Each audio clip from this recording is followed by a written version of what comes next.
Hi again then guys, and welcome to another top speed build for Forza Horizon 3, or really a straight line speed build in general, but with a decent amount of focus on handling as well. So it's not just a straight line machine, it's basically a high speed all-rounder, if you will. And of course we already covered the newer version of the R8 V10 Plus. Now we're going to the slightly older but still pretty new version. Personally I think this is a better looking car, just in my opinion, than the newer version, and it's still an extremely rapid one.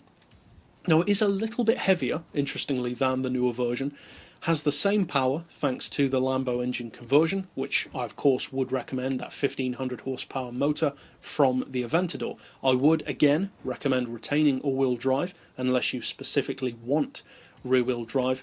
Obviously you want the twin turbo, and for the rest, you know the drill. Fit what rims you want, upgrade the power, lower the weight as much as reasonably possible, and increase, of course, the grip. Now if you like the way the car looks with this choice of tyres and rims, etc., you can find this build, as with all of my tunes, on my storefront. So just use the keywords down in the video description to be able to find that quickly and easily. But now get into the tune. You can see that the numbers are very good, not quite as good as the newer version, but that's the way you'd hope it would be. But still, 2.4 to 60 isn't bad, 4.2 to 100 certainly isn't bad, and 270 flat out is not a slouch by any means. As far as the gearbox, I would recommend a final drive of 4.4, then individual gears of 3.1, 2.1, 1.5, 1.15, 0.9, 0.7 and 0.54. Then for the rest, if you've been on the channel before, there'll be no surprise to you, neutral camber, neutral toe, unless of course you specifically want to have some, and I've gone for the lowest cast degree for handling. Helps if you can speak English sometimes. Anti-roll bars we've got rounded off to 30 and 40, springs on 150 and 230 with the lowest ride height front and rear. Dampers we've got on 11, 16, 5 and 7. Aero doesn't apply.